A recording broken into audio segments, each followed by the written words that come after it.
नमः सिद्धेभ्यः। ओम नमः सिद्धेभ्यः। ओम नमः सिद्धेभ्यः।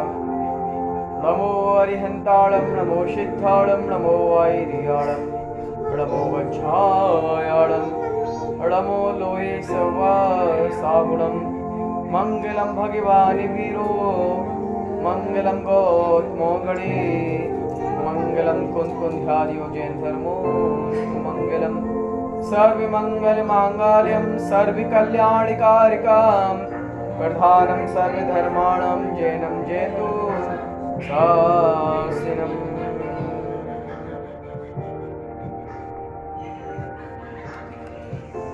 आज पद्म पुराण का पर्व नंबर 5। सूर्य के अस्त होते ही कमल सिकुड़ जाते हैं, उनके अंदर जो भौरे होते हैं, भौरे उसके अंदर फंस जाते हैं और मरण को प्राप्त होते हैं। उसको देखकर राजा को वैराग्य होता है, मोह कर्म मंद होता है और संसार सागर से पार होने की इच्छा जागृत होती है। राजा ने चिंतन किया कि देखो, यह अज्ञानी भौरा अपनी सुगंध से तृप्त नहीं हुआ और घ्राण इंद्रिय को वश में नहीं कर पाने के कारण उस कमल की पंखुड़ी में सिमट जाता है और अपने प्राण त्याग देता है। धिक्कार है इस इच्छा को। जैसे इस कमल के रस में आसक्त होकर भंवरा मरा, ऐसे ही मैं स्त्रियों के मुख रूपी कमल का भ्रमर हो मरकर कुगति को पाऊंगा। यह तो एक इंद्रिय का लोलुपी है, मैं तो 5 इंद्रियों का भोगी हूँ, मेरी क्या गति होगी। यह तो अज्ञानी है, मैं तो ज्ञानी हूँ।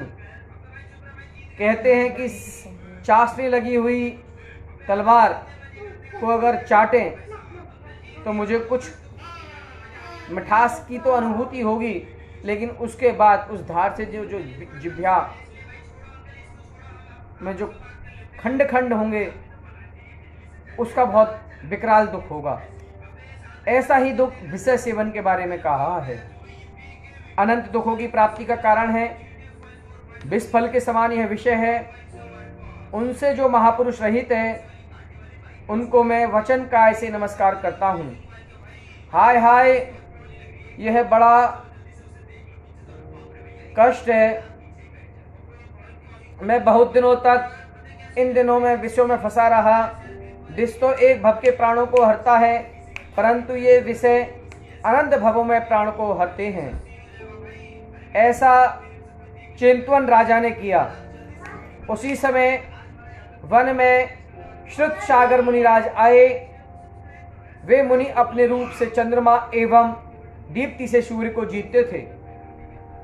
स्थिरता सुमेरु पर्वत से ज्यादा थी। मन उनका धर्म ध्यान में आसक्त था। राग द्वेष पर विजय प्राप्त करने के लिए मन वचन काय के अपराध को त्याग दिया। 4 कसायों को जीतने वाले, 5 इंद्रियों को वश में करने वाले, 6 काय के जीवों की रक्षा करने वाले, 7 भयों से रहित, 8 मद से रहित, नेव के जानने वाले, शील के धारक, 10 धर्म को जानने वाले, परम तपस्वी महासाधु शुभ सागर उस वन में पधारे। उन्होंने ऐसा स्थान देखा और एक शिला पर बैठ गए। उनके शरीर की ज्योति से ऐसा लग रहा था जैसे सूरज अपना प्रकाश चारों दिशाओं में फैला रहा हो। अतः वनपाल के मुख से मुनिराज को आई सुन राजा महारिक्ष विद्याधर वन में आए। विनय की राजा ने मुनि को नमस्कार किया। कैसे हैं मुनि? अति प्रसन्नचित कल्याण करने वाले हैं। राजा ने समस्त संघ को नमस्कार कर कुशल मंगल पूछा। कुछ क्षण के बाद मुनि श्री ने धर्म का स्वरूप सुनने की इच्छा प्रकट की। मुनि का हृदय शांत भाव रूप चंद्र समान प्रकाशमान था। वचन रूपी किरणों से उद्भूत करते हुए व्याख्यान किया। हे राजन, धर्म का लक्षण जीव दया ही है और सत्य वचन आदि धर्म का परिवार है। यह जीव कर्म के प्रभाव से जिस गति में जाता है उसी में लीन हो जाता है। इसीलिए 3 लोक की संपदा कोई भी देता है तो भी कोई जीव अपने प्राणों को नहीं छोड़ता है। सब जीवों को प्राण से अधिक कोई वस्तु प्यारी नहीं है। सभी जीव जीना चाहते हैं, मरना नहीं चाहता। बहुत क्या कहें, जैसे आपको अपने प्राण प्यारे हैं, उसी प्रकार हर जीव को अपने प्राण प्यारे हैं। इसलिए कोई मूर्ख दूसरे जीवों को मारता है तो वो पापी नरक में जाता है। उनके समान और कोई पाप नहीं है। जन्म जन्म में कुगतियों के दुखों को भोगते हैं। जैसे लोहे का पिंड पानी में डूब जाता है, वैसे ही हिंसक जीव भव सागर में डूबता है। कोई वचनों से मीठे बोलते हैं, लेकिन हृदय के विष भरे होते हैं। अच्छे आचरण से रहित परिस्त्री का सेवन करते हैं, वे नरक त्रियंच गति में भ्रमण करते हैं। पहले तो संसार में जीवों का मानव जन्म मिलना दुर्लभ है। उन्हें उत्तम कुल, आर्य क्षेत्र, सुंदर शरीर, धन की पूर्णता, विद्या का साधन, तत्व का बोध होना, धर्म का आचरण, ये सब दुर्लभ से दुर्लभ हैं। धर्म के प्रभाव से कोई सिद्ध बनते हैं, कोई स्वर्ग के सुख भोगकर परंपरा से मोक्ष जाते हैं, कोई मिथ्या दृष्टि जीव अज्ञान तप के सेवन होकर स्थावर में जन्म लेते हैं। कोई पशु में जन्म लेता है, कोई मनुष्य में जन्म लेता है। माता का गर्भ मलमूत्र से भरा, महादुर्गंधयुक्त, दुस्सह दुख, उसमें पित्त, कफ, चम्र के जाल ढके प्राणी माता के आहार का जो रसांश है उसे चाटते हैं। गर्भ में सर्व अंग संकुचित रहते हैं। दुख के भार से पीड़ित 9 महीना उदर में रहकर योनि के द्वार से बाहर निकलते हैं। मनुष्य देह प्राप्त कर प्रापी धर्म को भूलता है। मिथ्या दृष्टि, यम, नियम आदि धर्म से रहित विषयों में फंसा रहता है। जो ज्ञान रहित काम के वश से स्त्री के वश में रहता है, वह महादुख भोगता है। यह संसार समुद्र में डूबता है। इसीलिए विषय कसाय का त्याग करना, पर जीवों को दुख हो ऐसा वचन हिंसा रूप नहीं बोलना। हिंसा संसार का कारण है। चोरी नहीं करना, सत्य बोलना, पर स्त्री की संगति नहीं करना, धन की इच्छा नहीं रखना, सभी पाप आरंभ का त्यागना, परोपकार करना, किसी को भी दुखी नहीं करना। इस प्रकार मुनिराज का उपदेश सुन धर्म का स्वरूप जान। राजा वैराग को प्राप्त हुआ। मुनि को नमस्कार कर अपने पूर्व पूछे। 4 ज्ञान के धारी श्रुत सागर मुनिराज संक्षेप से पूर्व कहते हैं, हे राजन, ओदनपुर में हित नाम का पुरुष, माघवी स्त्री, उसके प्रतीम नाम का तू पुत्र हुआ। उसी नगर में राजा उदयचल, रानी उदयश्री, उनका पुत्र हेमरथ राज्य करता है। एक दिन राजा ने जिन मंदिर में आनंद देने वाली महापूजा कराई, सबका जय जयकार सुनकर तूने भी जय जयकार किया। उसका पुण्य प्रताप से यक्षदेव हुआ। एक दिन विदेह क्षेत्र में काचनपुर नगर के वन में मुनियों को पूर्व भव के शत्रु ने उपसर्ग किया। सो यक्ष ने उसको डराकर भगा दिया और मुनि की रक्षा की। उससे महापुण्य उत्पन्न हुआ। यक्ष मरकर तड़ित गंध नाम का विद्याधर, उसकी श्री प्रभा स्त्री के उदित नाम का पुत्र हुआ। विद्याधर का राजा अमर विक्रम वंदना के लिए मुनि के निकट आए। उनको देखकर निदान किया। तब से दूसरे स्वर्ग में गया। वहां से चेकरतु मेघवाहन का पुत्र हुआ। हे राजन, तूने इस संसार में बहुत भ्रमण किया। 5 इंद्रियों के अधीन अनंत भव धारण किए।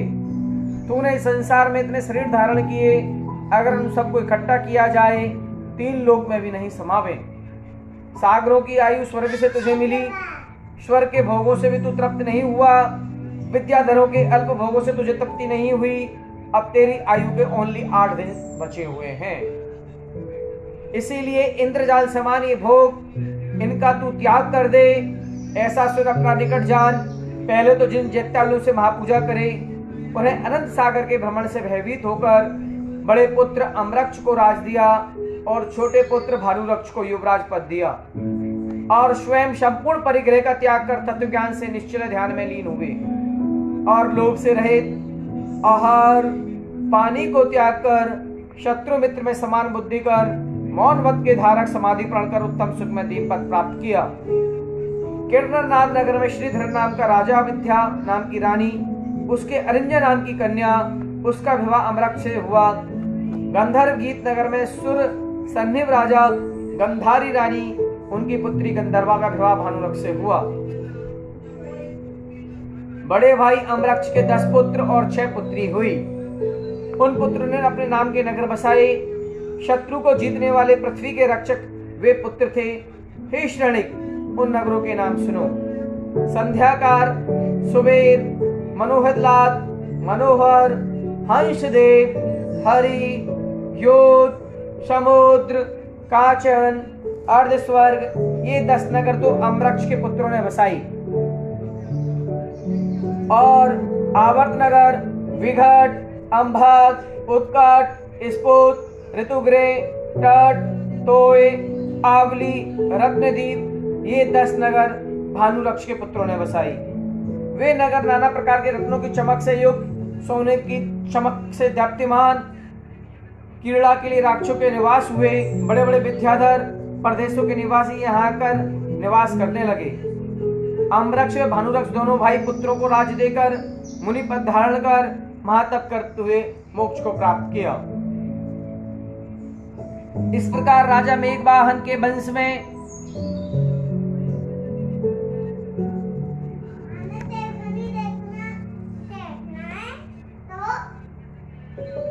रानी मनोवेगा, उनका राक्षस नाम का पुत्र राज करता था। बड़े बड़े राजा हुए। वे न्यायव्रत, प्रजापालक, सर्व वस्तुओं में विरक्त होकर मुनिव्रत धारण कर मोक्ष गए। कोई स्वर्ग गया। उस वंश में एक राजा महाराक्ष, रानी मनोवेगा, उनका राक्षस का नाम पुत्र राज करता था। उनके नाम से राक्षस वंश शुरू हुआ। वे विद्याधर मनुष्य हैं, राक्षस नहीं है, उनका मात्र वंश राक्षस है। राजा राक्षस और रानी सुप्रभा के 2 पुत्र हुए। बड़ा आदित्य गते, छोटा बृहद कीर्ति, दोनों चंद्र सूर्य समान अन्याय रूपी अंधकार को दूर करते रहे। उन पुत्रों को राज देकर राजा राक्षस मुनि होकर देवलोक में गए। आदित्य गति राजा और छोटा भाई युवराज हुआ। आदित्य गति की रानी सदपन पद्मा और छोटे भाई की रानी पुष्प नखा थे। आदित्य गति का भीम पुत्र भीमप्रभ हुआ। उसके 1000 रानी देवांगनाएं समान और उनके 108 पुत्र पृथ्वी के स्तंभ समान हुए। उनमें बड़े पुत्र को राज देकर राजा भीमप्रभ वैराग को धार परम पद को प्राप्त हुए। पहले राक्षसों के इंद्र भीम सुभीम ने कृपा कर मेघवाहन को राक्षस द्वीप दिया। सो मेघवाहन के वंश में बड़े बड़े राजाओं ने राक्षस द्वीप की रक्षा की। भीमप्रभ का बड़ा पुत्र उजाड़ था। वह भी अपने पुत्र जीत भास्कर को राज देकर मुनि बने। जीत भास्कर संपर्क कीर्ति पुत्र को राज देकर मुनि बने। संपर्क कीर्ति सुग्रीव को, सुग्रीव हरिग्रीव को, हरिग्रीव को श्रीग्रीव सुमुख नाम के पुत्र को राज देकर मुनि हुए। सुमुख सुव्यक्त, अमृतवेग, भानुगति, चिंतागति, इंद्रप्रभ, मृगार्दिमन, पवि, इंद्रजीत, भानुवर्मा, भानु मुरारी, त्रिजीत, भीम, मोहन, उत्तारक, रवि, चाकर, ब्रजमध्य, प्रबोध, सिंह विक्रम, चामुंड, भीष्म, धूपाहु, अरिदमन, निर्वाण भक्ति, उग्रहे, अरहत भक्ति, अनुत्तर, अनिल, लंग, चंड, मयूरवाहन, महावायु, मनोरंग, भास्कर, प्रभ, बृहदगदे, बृहदकांत, आरी, सहस्त्र, चंद्रावत, मेघवाहन, ग्रहक्षोभ, नक्षत्र दमन। इस प्रकार राक्षस वंश में करोड़ों राजा हुए। बड़े विद्याधर, महाबलवान, कांति के धारी, पराक्रमी, परिस्त्री त्यागी, निष्पत्ति में संतोष रखने वाले, लंका के स्वामी, महासुंदर, अस्त्र शस्त्र कला के धारी, स्वर्ग से आकर अनेक राजा हुए। सभी अपने पुत्रों को राज देकर जगत से उदास होकर दिन जिप्ता धारण कर कोई मोक्ष को प्राप्त हुए, कोई सर्वार्थ सिद्धि में पर्यंत अपने तप के अनुसार गए। इस प्रकार अनेक राजा हुए। जैसे स्वर्ग में इंद्र राज करे, वैसे लंका का अधिपति धनप्रभ राजा रानी पद्मा का पुत्र कीर्ति धवल राज्य करते हैं। अनेक विद्याधर उनके आज्ञाकारी थे। पूर्व में किए हुए तप के बल से जीव देव गति व मनुष्य गति से सुख को प्राप्त करते हैं और परिग्रह त्याग कर महाव्रत धारण कर अष्ट कर्मों को भस्म कर सिद्ध पद को प्राप्त हुए। और जो पापी जीव खोटे कर्मों में आसक्त संसार में निंदा के पात्र होकर जन्म लेते हैं और अनेक दुखों को भोगते हैं, ऐसा जानकर पाप रूपी अंधकार को दूर करने के लिए सूर्य समान शुद्धोपयोग का चिंतन करो। इस प्रकार 5 अधिकार पूर्ण हुए। हम अब छठे अधिकार की ओर बढ़ते हैं, जिसमें वानर वंश की उत्पत्ति के बारे में बताया गया है। हे राजा श्रेणिक, यह राक्षस वंश और विद्याधरों का वंश बताया। अब आगे वानर वंश की कहानी सुनो। विरजार्थ पर्वत के दक्षिण भाग में मेघपुर नाम का नगर ऊंचे महलों से सुशोभित है। वहां विद्याधरों के राजा अतीन्द्र पृथ्वी पर प्रसिद्ध भोग संपदा में इंद्र समान, उनकी पत्नी का नाम रानी,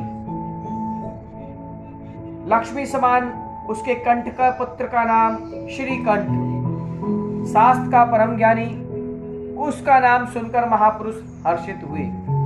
उनकी छोटी बहन मनोहर देवी अप्सरा के समान, महासुंदर रत्नपुर नगर का राजा पुष्पोत्तर विमान महाबलवान, उनके पद्मभावा नाम की पुत्री और पद्मोत्तर नाम का पुत्र महागुणवान। राजा पुष्पोत्तर ने अपने पुत्र के लिए राजा अतीन्द्र की पुत्री की याचना की, तो श्रीकंठ भाई ने अपने बहन लंका के धनी कीर्ति धवल की दोनों की देनी चाहिए और पद्मोत्तर को नहीं। यह बात सुन राजा पुष्पोत्तर ने अति क्रोध किया और कहा कि देखो, हमारे में कोई दोष नहीं है, हम दरिद्र भी नहीं हैं, मेरा पुत्र क्रूप भी नहीं है, हमारी उनसे कोई शत्रुता भी नहीं है, फिर भी मेरे पुत्र श्रीकंठ ने अपनी बहन का विवाह क्यों नहीं कराया? क्या यह ठीक किया? एक दिन श्रीकंठ चैत्यालों की वंदना के लिए सुमेरु पर्वत पर विमान में बैठ कर गया। भगवान के दर्शन करके आ रहा था, तभी मार्ग में पुष्पोत्तर राजा की बेटी पद्मभावा का मधुर ध्वन से युक्त संगीत में भजन सुना। वह संगीत मन और कान को हरण करने वाला था। उस राग में संगीत को सुनकर राजा श्रीकंठ मोहित हुआ। तब आकर उसने गुरु के पास संगीत गृह में पद्मभावा को वीणा बजाते हुए देखा। उसके रूप की सुंदरता देख मोहित हो गया। वहां से मन को हटाने में असमर्थ रहा। श्रीकंठ महासुंदर रूपवान उसको देखकर पद्मभावा भी मोहित हो गई और ये दोनों परस्पर प्रेम के बस हुए। पद्मभावा का मन देख श्रीकंठ उसको लेकर आकाश मार्ग से चला। तब परिवार के लोगों ने राजा पुष्पोत्तर से कहा कि आपकी पुत्री को राजा श्रीकंठ अपहरण करके ले गया है। राजा पुष्पोत्तर श्रीकंठ पर पहले से ही क्रोधित था, क्योंकि उसने अपनी बहन का विवाह पुष्पोत्तर राजा के बेटे से नहीं कराया था और अपनी बेटी के हरण से अत्यंत क्रोधित होकर सेना लेकर श्रीकंठ को मारने के लिए गया। राजा पुष्पोत्तर को क्रोधित देख श्रीकंठ राजा डरकर भागा और अपने बहनोई लंका के राजा कीर्ति धवल की शरण में आया। राजा कीर्ति धवल श्रीकंठ को देख अपना साला जान स्नेह से आकर मिला, छाती से लगाकर सम्मान किया। दोनों की आपस में कुशल वार्ता हो रही थी। इतने में राजा पुष्पोत्तर सेना सहित आया। कीर्ति धवल ने उनको दूर से देखा। राजा पुष्पोत्तर के साथ अनेक विद्याधर खड़ग, शैल, धनुष, बाण आदि शस्त्रों को लेकर आए। उन शस्त्रों का आकाश में तेज हो रहा था। मायामयी घोड़े, वायु समान वेग उनका मायामयी हाथे, सिंह और बड़े बड़े विमानों सहित आकाश मार्ग से विद्याधरों को आते हुए देखा। उत्तर दिशा की ओर सेना को देख कीर्ति धवल ने क्रोध सहित मंत्रियों को युद्ध करने की आज्ञा दी। तब श्रीकंठ ने लज्जा से नीचे देख कीर्ति धवल से कहा कि आप मेरी पत्नी और मेरे कुटुंब की रक्षा करो और मैं आपके प्रताप से युद्ध में शत्रु को जीत कर आऊंगा। तब कीर्ति धवल ने कहा, यह बात आपकी ठीक है, परंतु आप यहाँ सुख से रहो। युद्ध करने के लिए हम लोग यहाँ बहुत हैं। यह दुर्जन शांत हो जाए तो ठीक है, नहीं तो उनके मेरे ही जानना। ऐसा कहकर साले को अपने घर में रखा और पुष्पोत्तर के पास दूध भेजा। सो दूत ने जाकर पुष्पोत्तर से कहा कि आपका राजा कीर्तिधवल ने बहुत आदर से कहा है, आप बड़े कुल में उत्पन्न हुए हो, आप निर्मल सब शास्त्रों को जानने वाले हो, जगत में प्रसिद्ध हो, आयु में बड़े हो, आपने जो मर्यादाएं देखी हैं वे किसी ने सुनी भी नहीं होंगी। यह श्रीकंठ ने चंद्रमा की किरण समान निर्मल कुल में जन्म लिया और धनवान, विनयवान, सुंदर, सर्वकार में निपुण, यह कन्या ऐसे ही पुरुषों को देने योग्य है। दोनों का कुल समान है, इसीलिए आपकी सेना का क्षय क्यों करवाना। यह तो नियम है कि बेटियां पराई घर की होती हैं। दूत जब यह सब बात कह रहा था तब ही पद्मावा की भेजी सहेली के पास आई और कहा कि आपकी पुत्री ने आपके चरणों को नमस्कार विनती की है कि मैं तो लज्जा से आपके निकट नहीं आई, इसीलिए सहेली को भेजा है। हे पिताजी, राजा श्रीकंठ का रंच मात्र भी दोष नहीं है, थोड़ा सी भी अपराध नहीं है। मैं कर्म के योग से इनके साथ आई हूँ। बड़े कुल में उत्पन्न हुई पुत्री का एक ही पति होता है, इसलिए इनके अलावा मेरे उसका त्याग है। ऐसा सखी ने कहा। तब राजा के मन में विचार आया कि मैं सब बातों से समर्थ हूँ, युद्ध में लंका के धनी श्रीकंठ को बांध कर ले आऊं, परंतु मेरी पुत्री ने इससे विवाह किया तो मैं क्या करूं। ऐसा जानकर युद्ध नहीं किया और जो कीर्तिधवल के दूत आए थे उनको सम्मान से विदा किया।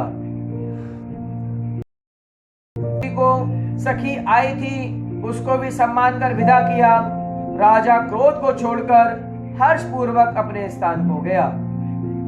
मंगशिर शुक्ल एकम के दिन श्रीकंठ और पद्मावा का विवाह हुआ और कीर्तिधवल ने श्रीकंठ से कहा, आपके शत्रु विजयात पर्वत बहुत हैं, इसलिए आप वहां ही समुद्र के मध्य में जो द्वीप है उसमें रहो और भी आपके मन में जो स्थान अच्छा लगे वह ले लो। मेरा मन आपको छोड़ने का नहीं है, आप यहाँ ही रहो, ऐसा श्रीकंठ से कहा। और राजा कीर्तिधवल ने अपने मंत्री से कहा, श्रीकंठ के योग जो स्थान है वो वह आप।